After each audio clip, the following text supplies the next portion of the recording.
Coming up on Golf Central, the countdown to Oakmont and the 116th U.S. Open is on. 55 spots are up for grabs today in sectional qualifying across the country.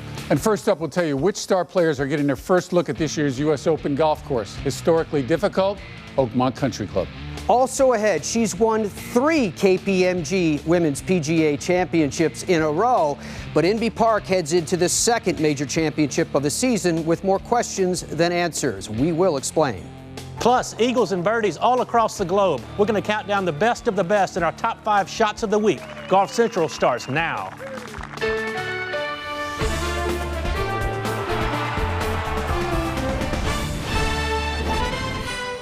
Golf Central. Brought to you by Titleist. Welcome to Golf Central. Our headlines for Monday, June 6th.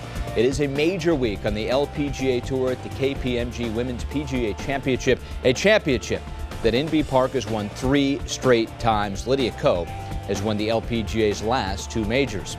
The PGA Tour Champions is playing another major this week with the Constellation Senior Players Championship, where Bernhard Langer defends his title.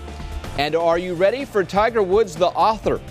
Tiger announces a new book he'll be working on chronicling his 1997 Masters win, planned for a 2017 release to celebrate the 20th anniversary of his 12-shot win.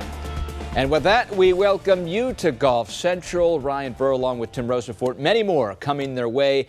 U.S. Open qualifying all over the country today. 55 spots are up for grabs as the U.S. Open, hard to believe, 10 days away at famed Oakmont, just outside of Pittsburgh. So a lot to get to.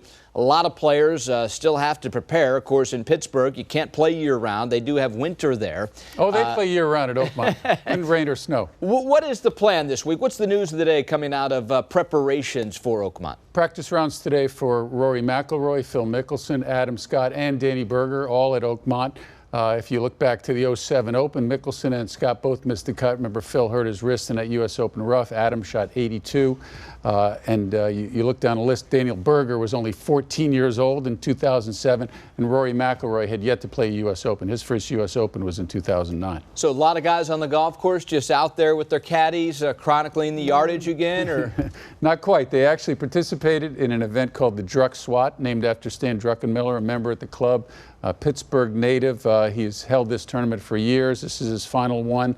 Quite a list of people who have played in this. Jerome Bettis, Tom Brady, Ohio Governor John Kasich was there as well, along with captains of industry. And this will be one of 2 days practice for both Mickelson, who was there with Bones and also competed, his caddy Jim Bones Mackay, and Rory McIlroy will be there tomorrow as well. Druck, a Pittsburgh guy. Billionaires, got some dollars, so I'm sure a good time had by all. Real quick, Rye, they wouldn't be back there for the U.S. Open if it wasn't for Druckenmiller. They had to build a bridge over the Pennsylvania Turnpike. Druckenmiller raised his hand and said, "I'll do it. Just send the bill to my office. I don't want my wife to see it." Yeah, we can relate to that, can't we, Rosie? Sure well, maybe not the bridge, but the bill anyways. Taking a look at past winners at this famed golf course, where we've had some just unbelievable U.S. Opens over the years. Can't wait for 10 days from now.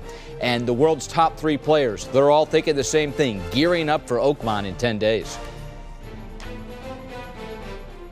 Start prepping for the U.S. Open. Obviously, that's a big one that's coming up, and try and get some rest recovery this coming week, the best I can, and then get there Friday, play 18 holes, and try and just slowly work my way around the golf course, over the weekend, and see how it goes. I need to be able to have a comfort level, a comfort shot that I can play off these tee boxes with, whether it be a driving iron or a 3-wood or a driver. Something where I feel just a little bit more comfortable. But I've been working on it since, after the Masters going forward, and, during the Byron and Colonial, I had 7 out of 8 really, really good rounds with it, and I struck it well in at the Players. So short game's there. It's U.S. Open ready. I was actually on the USGA website last night, just looking at the flyovers for the holes and stuff. So I don't really know a lot about it. There's a big road that goes through the middle of it, but yeah, that's really. It looks like an awesome golf course. It looks, unbelievably hard, and it'll reward very good ball striking, and it's going to be tough. I remember watching a little bit of it back in 07 when Cabrera won, and I'd say you're probably going to expect a similar score to win this year again, if conditions are the way they want them to be.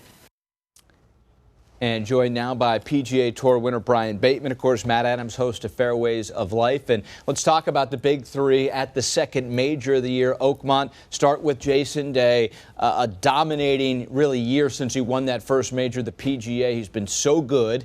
How does he fit into the tight fairways and thick, rough, speedy greens of Oakmont? Well, I think one of the things that we saw last week from Jason Day is that his driver was a little bit erratic. And you saw at the Players' Championship when he took a long iron off the tee to get the ball in play. Look, he's first in strokes gained putting on the PGA Tour. His short game is better than anyone we have. So I wouldn't expect him to do anything more than maybe show up his mechanics and try to keep making putts, because that's what he's been doing all year. How you feel? He's 160th in driving accuracy this season, That's not good. Ryan, on the PGA Tour. But his ability to scramble is exceptional, and his putting has been really exceptional.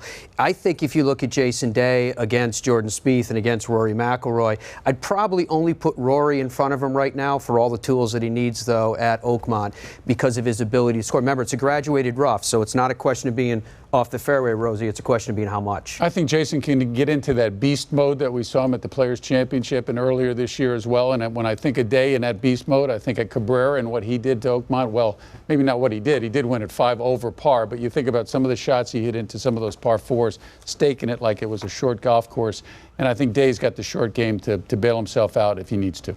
But scrambling, maybe at Oakmont, might be less than other places because you don't scramble there. If you miss the fairway, you kind of take bogey because the rough is so thick.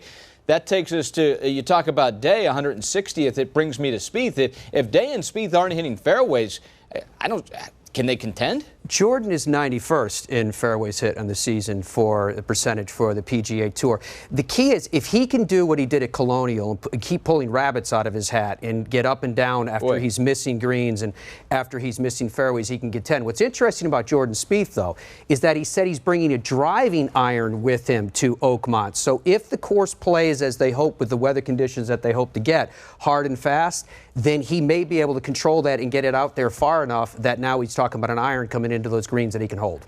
There's been no question that Jordan Spieth's driver has been his issue the last few months. And with this new driving iron, Matty and I were talking about that before we came on the air, to get it in play. He's one of the best wedge players we have on tour. So if he does happen to miss a fairway, he gets it back in play, and hopefully he can take advantage of his wedge game and make some putts and save those pars that you have to have at the U.S. Open to keep your momentum. Rosie, you've seen Oakmont at the U.S. Open. You know how demanding it is off the tee. Taking Jason Day and Jordan Spieth, both of them near 100 or worse in driving accuracy. Do you see that flying at Oakmont? Well, that driving iron is going to be key, I think, for both players. Not only Spieth, but you think about what Day did with it, with that 305-yarder off the AT&T 72nd hole. So I think that could be the, sort of the X factor involving both players. You heard Jordan say that his U.S. Open short game was in shape. We saw during his practice rounds there, he hold that shot from just off the 18th green in his first time around it. You're right, though. They're scrambling around greens, and then there's missing a fairway, chopping it out, maybe getting it up by the green, and then hoping to make bogey. So, the accuracy factor, he's not going to be able to scramble off the tee, but if he can get it around the green there, I still think he can get it up and down and do some of the magic that we saw at Colonial and all of 2015. It's funny, with 1 and 2 in the world, you start to think about their chances at Oakmont, and it really starts at the tee. With world number 3, you don't worry about the tee as much. That, of course, Rory McIlroy, you know he's going to hit it far and usually straight, and if he does, he usually wins majors. But for him, it's the putting stroke, which is in flux once again. Not sure exactly which direction he's going to go with the putter. What are your thoughts? Well, he's one of the rare players that we have on the PGA Tour that he doesn't have to putt great. He's just got to putt average with his all-around game. He's first in a tee to green strokes gained. But he made the change last week. After winning the Irish Open 2 or 3 weeks ago, left-hand low, he goes conventional last week. And his stroke, to me, looked a lot better. He said the reason why he went to conventional was he would have better feel around the greens, the speedy greens at Muirfield Village, which leads into Oakmont. And you can see here, he's been left-hand low for so long, Ryan, that it's leveled his shoulders out. Now that he's gone back to conventional, his shoulders have remained level. The putter stays lower to the ground, and he really putted well last week. He was second in strokes gained putting against the field at the Memorial, which is a huge improvement for how he's putted throughout the year. Ryan, Dave Stockton has always said with Rory McIlroy that if he keeps that putter blade low an inch after he makes contact with the ball, he doesn't stop at the ball and pull it up, then he can keep that ball on line. You mentioned his driving prowess. He's averaging 305 yards off the tee this year on the PGA Tour. If he has accuracy, if he has length, if he's found his putting stroke, you got to watch out for Rory McIlroy. I get the sense, Matt, you think he's your favorite. I would. Yeah, he would be my favorite. You're going Rory 1. Yes. Interesting. I think the interesting component here, Ryan, is that all three have won recently, if you consider the Players' Championship recently. So they're not dogged by that going into the U.S. Open. They know they can win. They've won in different ways. And the interesting thing is McIlroy shifting after he won a golf tournament with left hand low. But he knows himself better than anybody. I think he's doing the right thing. Well, there's no doubt about it. It's going to be fun to kind of look forward these next 10 days and count them down. As Rosie indicated, a lot of guys out at Oakmont playing today. And you know one thing, they've had a lot of rain there. It started to heat out. That rough will be something that a lot of these players, chef salad, have never seen before. Of course, we still have to get our field for the U.S. Open qualifying, sectional qualifying, continuing around the country today. Interesting, in Powell, Ohio, Wedgwood, easy for me to say, Golf and Country Club, and Kinsale Golf and Fitness Club. 103 players. There are 13 spots on the line. Of course, in Powell, Ohio, pretty close to Columbus, so you get a lot of tour players there. 13 spots on the line. Bryson DeChambeau gave up his amateur status where he had a spot in the field, so he's going to have to play his way in. Also in Ohio, Springfield, Ohio. Springfield Country Club. 59 players there, just 4 spots on the line. So the likes of Tony Finau and company, only 4 spots. Going to have to play your best golf to get into the U.S. Open from Springfield, Ohio.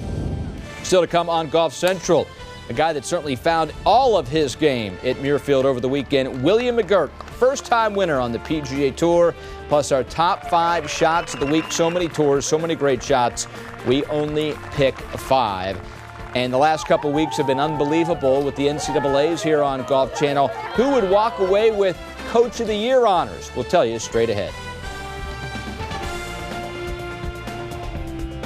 Golf Central is brought to you by Titleist, the #1 ball at the Memorial Tournament. Titleist, the #1 ball in golf. Shipsticks, the largest golf bag shipping company in the world, simplifying the way you travel.